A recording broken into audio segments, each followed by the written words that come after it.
राष्ट्र का विकास जिनका एकमात्र ध्येय है। स्वागत कर रहे हैं श्री करण देवतड़े, श्री कृष्णा सहारे, श्री सुधीर पारवे, श्री कीर्ति कुमार बंटी भांगड़िया जी, श्री सुधीर मुनगंटीवार जी, श्री किशोर दोरगेवार जी। महायुति के सभी उम्मीदवारों के द्वारा माननीय प्रधानमंत्री जी का स्वागत अभिवादन किया जा रहा है।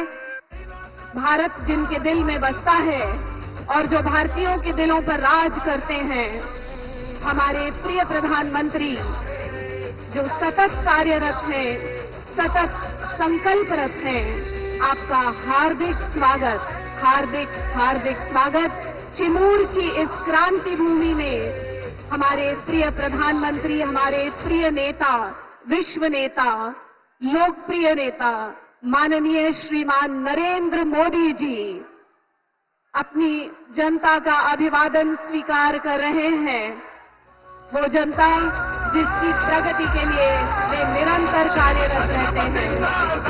हर लाडली बहन को लखपति बनाने का जिन्होंने प्रण लिया है और हर हाथ को काम देने का जिन्होंने संकल्प लिया है। देश के हर कोने में विकास की रोशनी पहुंचाने को कृत संकल्पित हमारे लोकप्रिय प्रधानमंत्री, हमारे प्रिय नेता, हमारे प्रेरणा स्रोत, हमारे मार्गदर्शक माननीय श्रीमान नरेंद्र मोदी जी। क्षेत्र की जनता की ओर से माननीय प्रधानमंत्री जी का इस मंच पर स्वागत और सम्मान करने के लिए निवेदन है। माननीय सांसद श्री प्रफुल्ल भाई पटेल और इस क्षेत्र के प्रतिनिधि श्री कीर्ति कुमार भागड़िया जी से कृपया हम सबके हृदय में बसी स्वागत भावनाएं माननीय प्रधानमंत्री जी को समर्पित करें। वो तेजस्वी नेतृत्व, वो ओजस्वी नेतृत्व जिस पर हम सबको गर्व है, जो हम सबके लिए प्रेरणा देते हैं, हमारे प्रिय प्रधानमंत्री जी। आपका बहुत बहुत स्वागत। आणि यानंतर मी आता कर्तबगार नेते, प्रगल्भ व्यक्तिमत्वाचे धनी माननीय खासदार प्रफुल्ल भाई पटेल यांना विनंती करते की त्यांनी स्वागतपर भाषण करावे।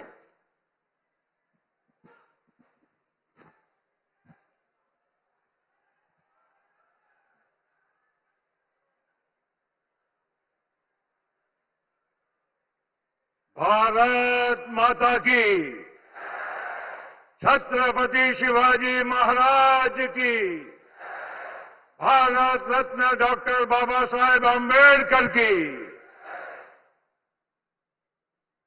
आज आपल्या चिमूरच्या या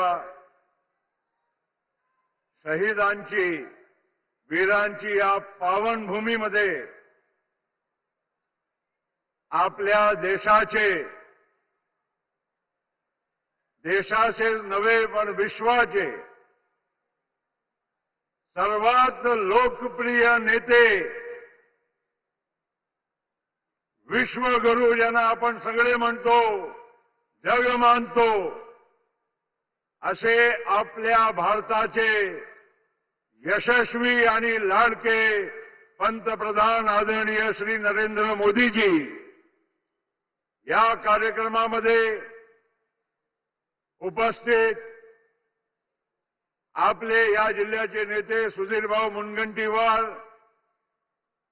माजी खासदार रामदासजी तडस, आपल्या सगळ्यांच्या आदरणीय शोभाताई फडणवीस, डॉक्टर रमेश गजबेजी आणि ज्यांच्या करिता आज या सभेचे आयोजन केलं आहे, तसे या चिमूर भागाचे लोकप्रिय तरुण तरफदार आमदार कीर्ती कुमार बंटी भांगड़िया, सर्व आलेले बाकीचे आपले उमेदवार, नेते आणि समोर बसलेले सर्व माझे बंधू, माझी लाडकी बहीण, तसेच माता भगिनी, तरुण मित्रांनो, आज आपला या पूर्व विदर्भामध्ये आदरणीय पंतप्रधानांचं आगमन झालं आहे। या चंद्रपूर, गडचिरोली, गोंदिया, भंडारा आणि नागपूर जिल्ह्याच्या परिसरामध्ये मध्यस्थ ठिकाण म्हणून आज चिचलीपूर येथे सभा होत आहे. आणि मला या गोष्टीचा आनंद आहे की तिसऱ्यांदा या देशाच्या लोकांनी आदरणीय पंतप्रधान नरेंद्र मोदीजींना यशस्वी रीतीनं परत भारताचा पंतप्रधान बनवला आहे. थोडा आपला वाटा थोडा या यशामध्ये कमी राहिलेला आहे. त्यासाठी आपल्याला थोडा चिंतन करण्याची गरज आहे. मागील लोकसभेच्या वेळेस आपल्या पूर्व विदर्भामध्ये एक चुकीचा फेक नॅरेटिव्ह अतिशय जोरदार चालवलं. आरक्षण देशाचा समाप्त होणार आहे, संविधान बदलणार आहे आणि यामुळे त्याचा एक वेगळा परिणाम आपल्याला बघायला मिळाला. मित्रांनो, मोदी साहेब वारंवार सांगत आहे ते स्वतः एक गरिबीतून वर आलेले आणि पंतप्रधानपर्यंतच्या परिस्थिती पोहोचलेले व्यक्ती आहे आणि त्या माणसाला गरिबांची, सामान्य लोकांची चिंता आहे, खंत आहे. आणि त्यामुळे अशा माणसांनी या भारताच्या संविधानाला अधिक मजबूत करण्याचं काम केलं आहे. प्रत्येक वर्गाचा, गोरगरीब असो, आदिवासी असो, दलित असो, शेतकरी असो, तरुण असो, प्रत्येकाला या देशाच्या प्रगतीच्या या वाटचालमध्ये स्थान देण्याचं काम केलं आहे. आणि म्हणून मित्रांनो, आज तुम्ही बघा, देशामध्ये आज अर्थव्यवस्था 5व्या क्रमांकाची विश्वामध्ये झाली. उद्या त्याला आपण तिसरी सर्वात मोठी अर्थशक्ती बनणार आहोत. हे आपल्या पंतप्रधानांच्या हे कार्याचा हे परिणाम आहे. आणि म्हणून मित्रांनो, आज आपला या पूर्व विदर्भामध्ये माझ्या पूर्वीचे वक्ते सांगत होते, शेतकऱ्यांचे प्रश्न आहे. शेतकऱ्यांना सोयाबीन, कापसाचा योग्य भाव मिळाला पाहिजे. परवाच्या संकल्पपत्रामध्ये या एमएसपीच्या वर 20% भाव देण्याचं काम या आमच्या महायुतीच्या सरकार आपल्याला करून देणार आहे. ही आपल्या सगळ्या लोकांना सांगू इच्छितो. म्हणजे आज सोयाबीनचे 48 असेल ते उद्या 6000 मिळेल. बाकीच्या सगळ्या तुम्हाला पिकाचा, आज धान पिकवणारा शेतकरी या भागामध्ये आहे, पूर्व विदर्भामध्ये. मागच्या वर्षी आमच्या सरकारने 20,000 रुपये हेक्टरी प्रमाणे बोनस तुम्हाला देण्याचं काम हे सुद्धा केलं आहे. हे अतिशय महत्वाचं काम आहे.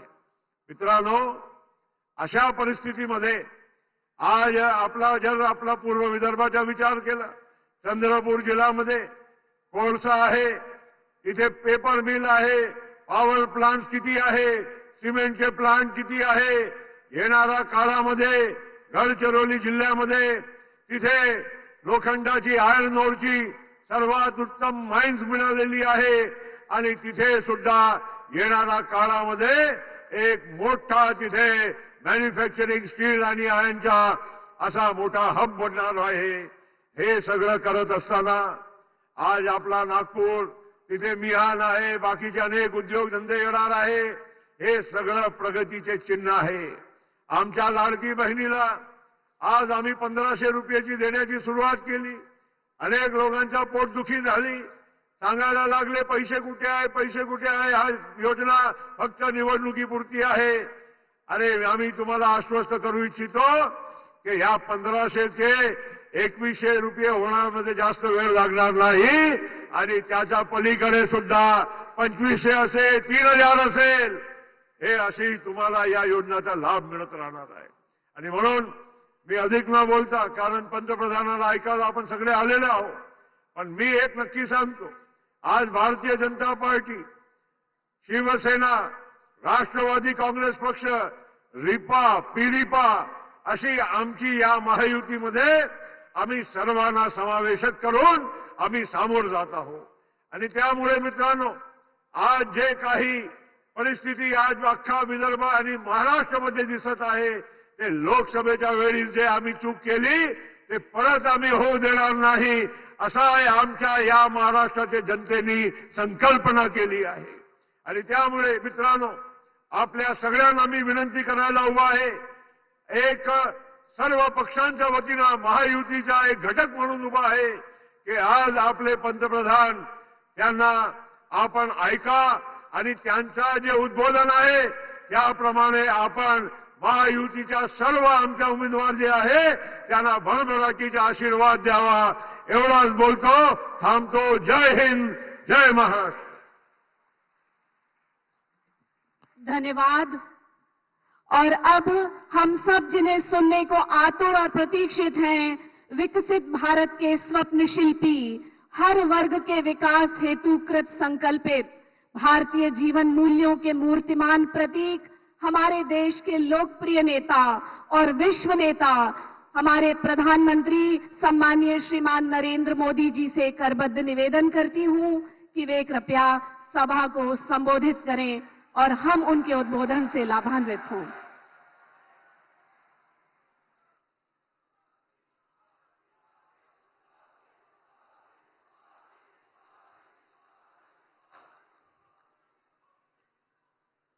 जय भवानी,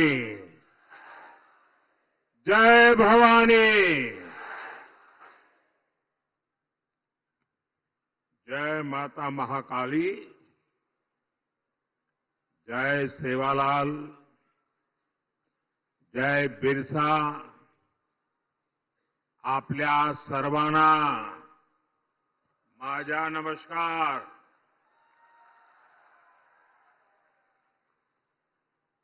श्री हरि बालाजी महाराज उनकी ये देवस्थानम की पुण्य भूमि, क्रांतिकारियों की, वीरों की ये धरती, मैं चिमूर की इस महान मिट्टी को नमन करता हूं.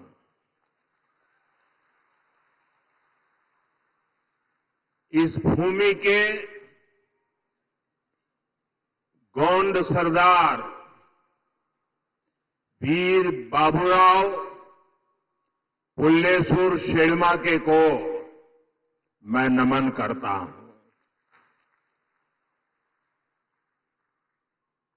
साथियों, महाराष्ट्र में चुनाव के क्या नतीजे आने वाले हैं, ये आप लोगों ने आज ही दिखा दिया है.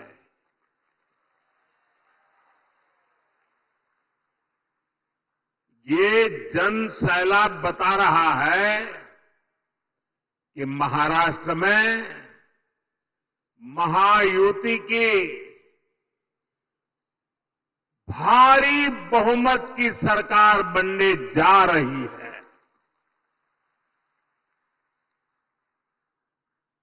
चिमूर की जनता ने और पूरे महाराष्ट्र ने ठान लिया है, भाजपा महायुती आहे तर गती आहे, महाराष्ट्राची प्रगती आहे.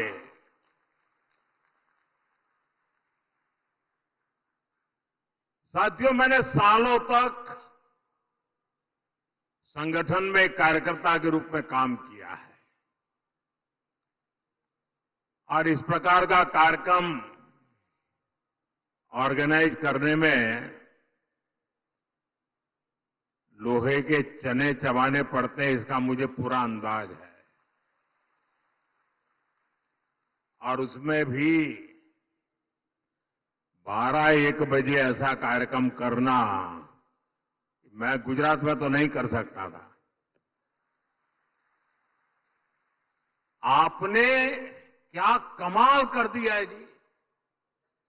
जहां भी मेरी नजर पहुंच रही है, लोग ही लोग नजर आ रहे हैं और ऐसा लग रहा है जैसे केसरिया सागर लहरा रहा है.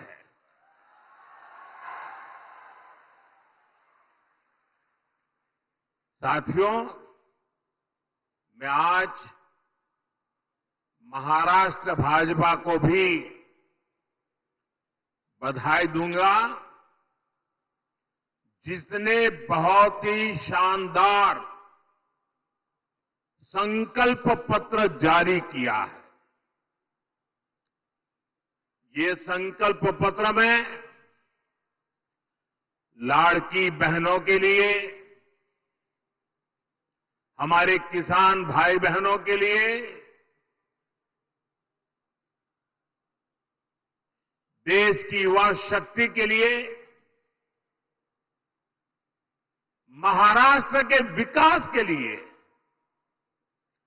एक से बढ़कर एक शानदार संकल्प लिए गए हैं।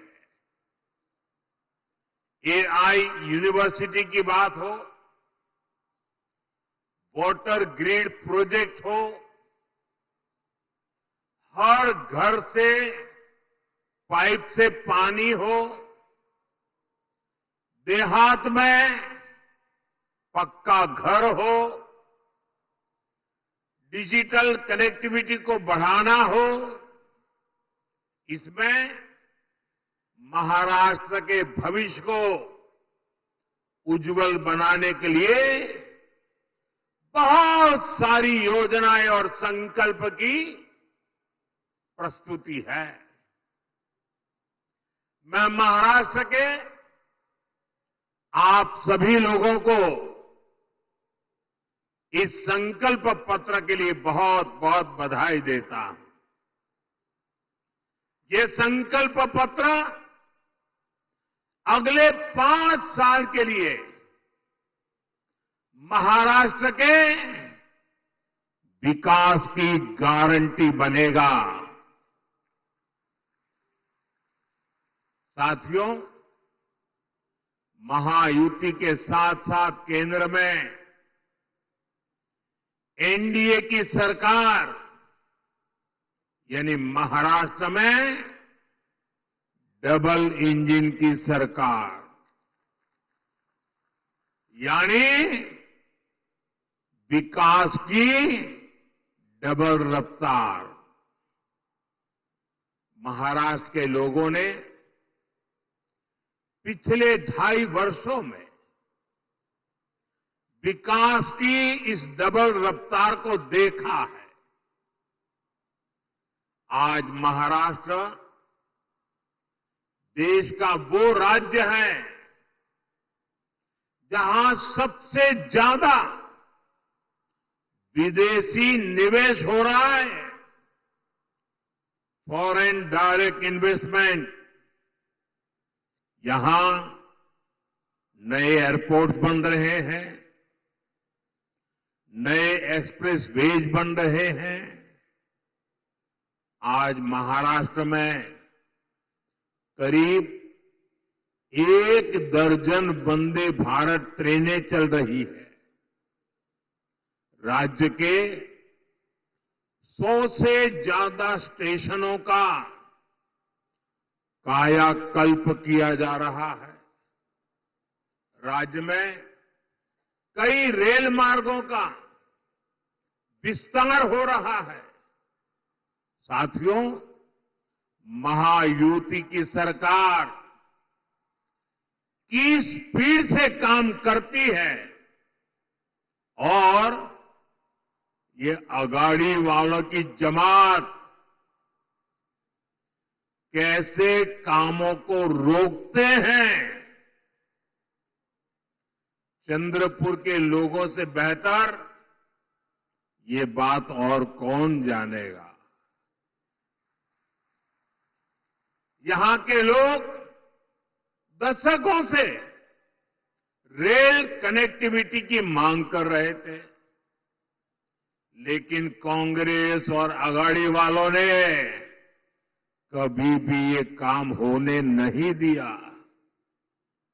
हमारी सरकार ने कांपा वरोरा रेलवे लाइन को मंजूरी दी।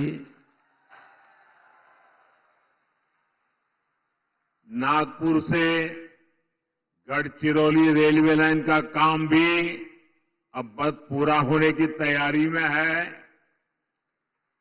इससे किसको सुविधा मिलेगी? आपको ये सुविधा मिलेगी, आपका समय बचेगा, आपका पैसा बचेगा।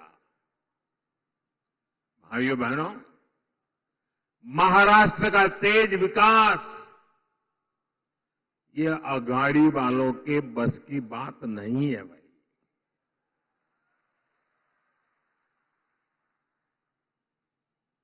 अघाड़ी वालों ने केवल विकास पर ब्रेक लगाने में पीएचडी कर दी है। कामों को अटकाना, लटकाना और भटकाना, ये कांग्रेस वाले तो इसमें डबल पीएचडी है, एक्सपर्ट है। 2.5 साल में इन्होंने मेट्रो से लेकर वाढवण पोर्ट और समृद्धि महामार्ग तक हर विकास परियोजनाओं को रोकने का काम किया। इसलिए याद रखिएगा, अघाड़िया ने भ्रष्टाचार के सबसे बड़े खिलाड़ी,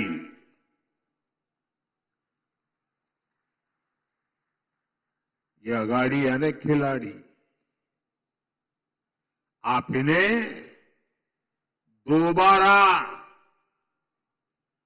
लूट का लाइसेंस मिलने देंगे क्या? जरा पूरी ताकत से बताइए, मिलने देंगे क्या? लूट करने देंगे क्या? खजाना भरने देंगे क्या? साथियों, मैं आपसे पूछना चाहता हूं, जरा पूरी ताकत से जवाब दीजिए। आप महाराष्ट्र की प्रगति पर ब्रेक लगने देंगे क्या? साथियों, कांग्रेस और उसके साथी दल हिंसा और अलगाववाद पर राजनीतिक रोटियां सेकते हैं। अभी कुछ ही दिन पहले जम्मू कश्मीर की विधानसभा में क्या हुआ, पूरे देश ने देखा है। आपने भी टीवी में देखा होगा, अखबारों में पढ़ा होगा, सोशल मीडिया में आया होगा। ये हमारा जम्मू एंड कश्मीर दशकों तक अलगाववाद और आतंकवाद में जलता रहा। महाराष्ट्र के मेरे कितने ही वीर जवान मातृभूमि की रक्षा करते करते जम्मू कश्मीर की धरती पर शहीद हो गए। और ये हालत बनी कैसे? ये पाप पनपा कैसे? जिस कानून की आड़ में, जिस धारा की आड़ में ये सब हुआ, वो धारा थी 370, और ये 370 धारा कांग्रेस की देन थी। और जैसे ही हमने 370 को खत्म किया, कश्मीर को भारत और भारत के संविधान से पूरी तरह नाता जोड़ा। हमारे देश के बहुत लोगों को पता ही नहीं है, शायद आपके लिए भी बहुत सी जानकारी पहली बार होगी। बाबा साहब आंबेडकर ने जो संविधान बनाया, जो संविधान पूरे देश ने स्वीकार किया, लागू किया, लेकिन आपको जानकर के दुख होगा कि संविधान की माला जपने वाले लोगों ने 7 दशक से भी ज्यादा समय जम्मू कश्मीर में बाबा साहब आंबेडकर के दिए हुए संविधान को लागू नहीं किया था। 7 दशक तक देश आजाद होने के बाद जब तक मोदी नहीं आया तब तक इस देश में 2 संविधान चलते थे। एक संविधान जो बाबा साहब आंबेडकर ने दिया, जिसका पालन हम सब लोग करते थे, और दूसरा विधान जम्मू कश्मीर था। जम्मू कश्मीर का हाईकोर्ट का जज शपथ लेता था भारत के संविधान के नाम पर नहीं। जम्मू कश्मीर का मुख्यमंत्री शपथ लेता था भारत के संविधान के नाम पर नहीं। कारण 370 की ऐसी दीवार थी जो बाबा साहब के संविधान को जम्मू कश्मीर में घुसने नहीं देती थी। ये मोदी को आपने आशीर्वाद दिया और 370 को हमेशा हमेशा के लिए हमने जमीन में गाड़ दिया। दोस्तों, लेकिन कांग्रेस वालों को, उनके साथियों को ये बात पच नहीं रही है और इसलिए कांग्रेस और उसके साथी कश्मीर में फिर से धारा 370 वापस लाकर के लागू करने का प्रस्ताव सदन में लाए हैं,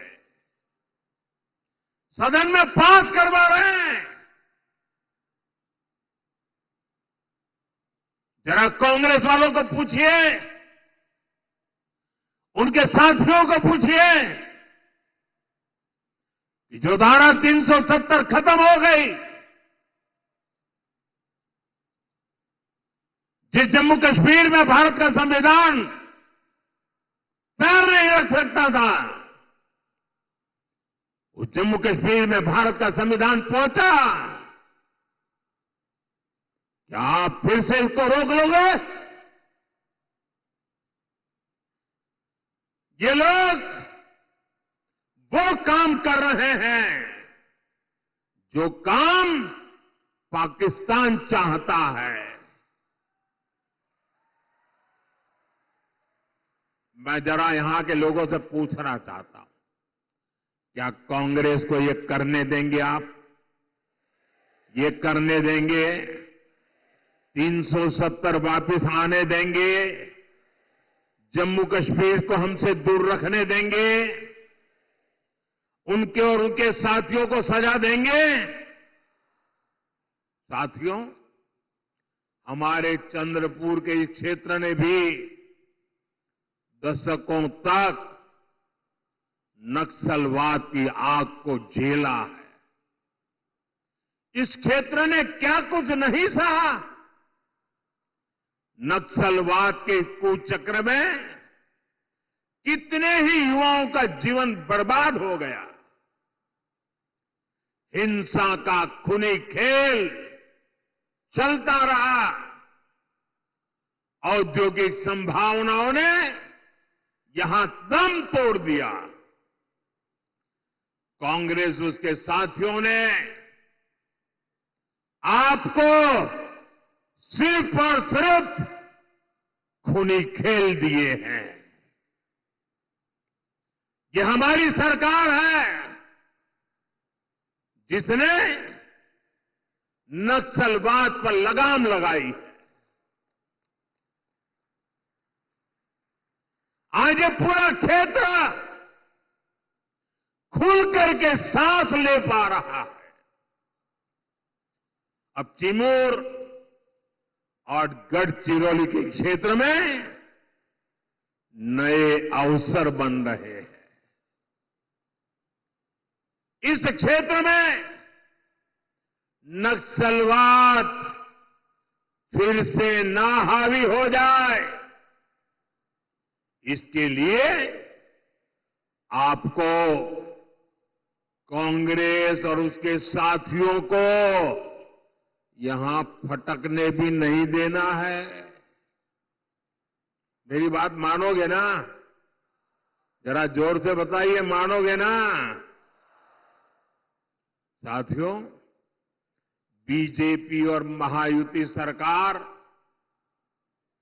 हमारा जो सबका साथ सबका विकास का मंत्र है, उसी को लेकर के हम काम कर रहे हैं। मैं गरीब के जीवन की मुश्किलों को समझता हूं, इसलिए आपका जीवन आसान बनाने के लिए दिन रात काम करता हूं। हमारी सरकार में करोड़ों गरीबों को पीएम आवास मिले। हमारी सरकार में करोड़ों गरीबों को मुफ्त इलाज की गारंटी मिली। नई सरकार बनते ही हमने आयुष्मान योजना का लाभ 70 वर्ष से अधिक उम्र के सभी बुजुर्गों को भी दे दिया। हमने गांव-गांव सड़क पहुंचाई, बिजली पहुंचाई, करोड़ों परिवारों को जल जीवन मिशन के तहत पानी का कनेक्शन मिला।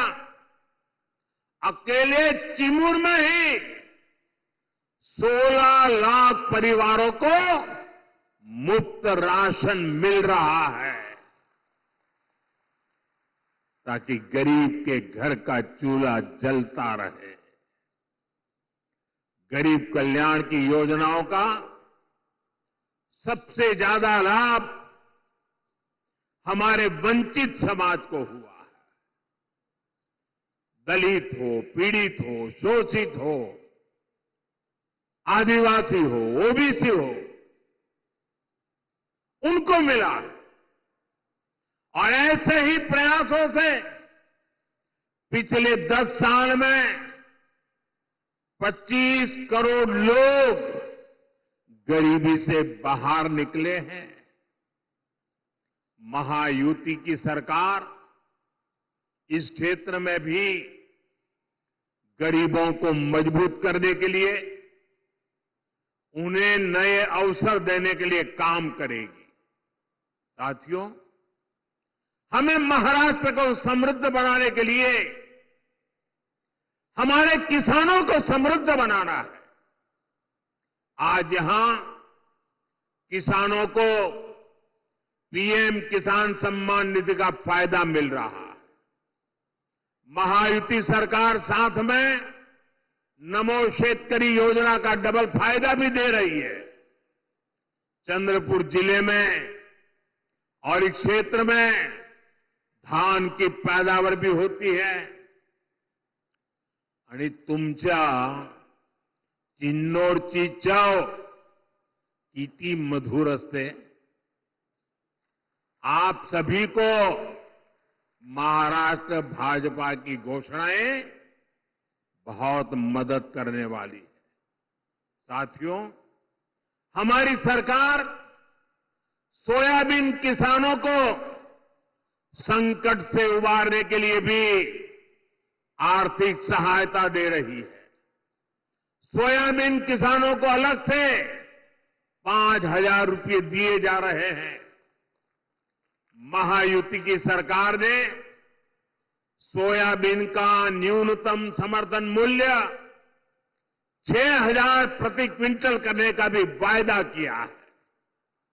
हमने प्याज निर्यात शुल्क को भी कम किया है, ताकि हमारे किसान भाइयों की आय बढ़े। भाइयों और बहनों, महाराष्ट्र में किसानों का कांग्रेस और अगाड़ी की सरकार ने बहुत नुकसान किया है। आपको याद है, अपने शासन में इन्होंने जलयुक्त शिवार योजना को रोक दिया था। महायुति सरकार ने यह काम फिर से शुरू किया। बीते वर्षों में नीलवंडे बांध और कैनाल के काम पूरे हुए हैं।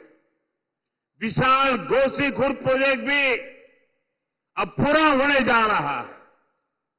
साथियों, चंद्रपुर के तो बैम्बू दुनिया भर में मशहूर है। ये हमारी सरकार है जिसने बैम्बू से जुड़े अंग्रेजों के जमाने के पुराने नियमों को बदला, कानूनों को बदला, जिसके लिए आपके लिए बैम्बू की खेती आसान हो जाए।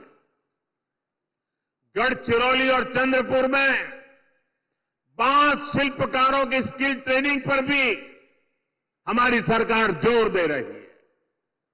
साथियों, मैं आपको कांग्रेस और उसके साथियों की एक बड़ी साजिश से भी सावधान कर रहा हूं। हमारे देश में आदिवासी समाज की जनसंख्या करीब करीब 10% के आसपास है। कांग्रेस आप आदिवासी समाज को जातियों में बांटकर, टुकड़े टुकड़े करके कमजोर करना चाहती है। यहां चिमूर, चंद्रपुर में भी बड़ी संख्या में मेरे आदिवासी भाई बहन रहते हैं। कांग्रेस चाहती है कि हमारे आदिवासी भाई एसटी के रूप में उनकी पहचान खो दें, आदिवासी के रूप में उनकी पहचान खो दें, उनकी ताकत से उनकी जो पहचान बनी है वो बिखर जाए। सारे आदिवासी समाज की छोटी छोटी जातियां अपने आप को एसटी के नाते भूल जाए, आदिवासी के नाते भूल जाए, सिर्फ जाति के रूप में याद रखें और आपस में लड़ें, आपकी एकता टूट जाए। ये कांग्रेस का खतरनाक खेल है।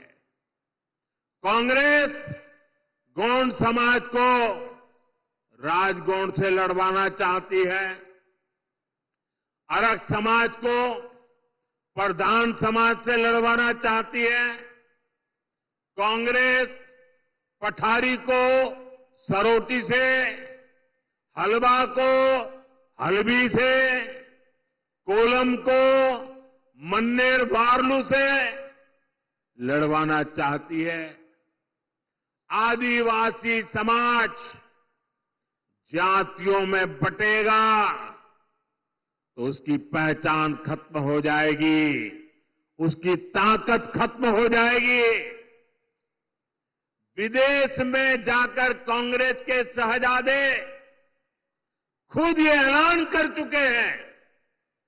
इसलिए मैं कहता हूं, हमें कांग्रेस के इस षड्यंत्र का शिकार नहीं होना है, हमें एकजुट रहना है।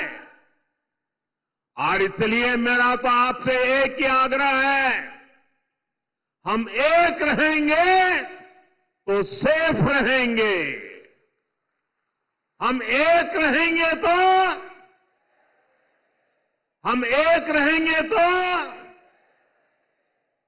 और साथियों, आप जानते हैं, अगर आप एक नहीं रहे, आपकी एकजुटता टूटी, तो सबसे पहले क्या होगा?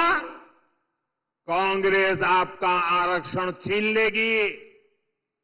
कांग्रेस के शाही परिवार के हमेशा से ये मानसिकता रही है, कोई देश पर राज करने के लिए पैदा हुआ है।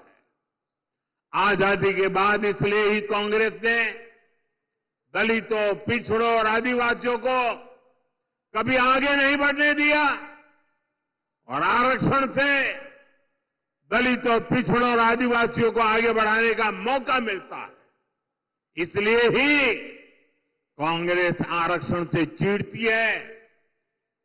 80 के दशक में तो कांग्रेस ने, जब राजीव गांधी नेतृत्व करते थे, चुनाव का समय, चुनाव चल रहे थे और उनकी हिम्मत देखिए, बाकायदा उन्होंने अखबारों में एडवर्टाइजमेंट दी थी, पोस्टर जारी किए थे और दलितों, पिछड़ों और आदिवासियों को मिलने वाले विशेष अधिकार पर सवाल उठा दिया था। अगर आप सोशल मीडिया खोजोगे तो ये सब मिलेगा। और मैं तो यहां के पत्रकारों से आग्रह करता हूं कि जरा 84 की एडवर्टाइजमेंट खोल करके निकाल के दिखाइए इन लोगों को, कैसा पाप किया इन लोगों ने। कांग्रेस तब दबंगों की भाषा बोल रही थी। कांग्रेस ने तो तब भी एक तरह से कह दिया था कि आरक्षण की कोई जरूरत नहीं है। ऐसा कांग्रेस वाले बोलने की हिम्मत करते थे। आज भी कांग्रेस दबंगों की भाषा बोल रही है कि दलितों, पिछड़ों, आदिवासियों का आरक्षण खत्म कर देंगे। इसलिए आपको कांग्रेस और उसके साथियों से सतर्क रहना है। साथियों, हमें चंद्रपुर और महाराष्ट्र के विकास अभियान को और तेजी से आगे बढ़ाने की जरूरत है। ये काम केवल और केवल महायुति सरकार ही करेगी। मेरी अपील है, आप महायुति के उम्मीदवारों को भारी बहुमत से जिताइए। और साथियों, इतना बड़ा जनसैलाब इस बात की गारंटी बन जाता है कि यहां सबकी सब सीटें आप जिताने वाले हो। आप सभी इतनी बड़ी तादाद में हम सबको आशीर्वाद देने के लिए आए। मैं फिर से एक बार आप सभी का हृदय से बहुत बहुत धन्यवाद करता हूं। पूरी ताकत से मेरे साथ बोलिए, भारत माता की। दोनों हाथ ऊपर करके पूरी ताकत से बोलिए, भारत माता की, भारत माता की, भारत माता की, भारत माता की। बहुत बहुत धन्यवाद।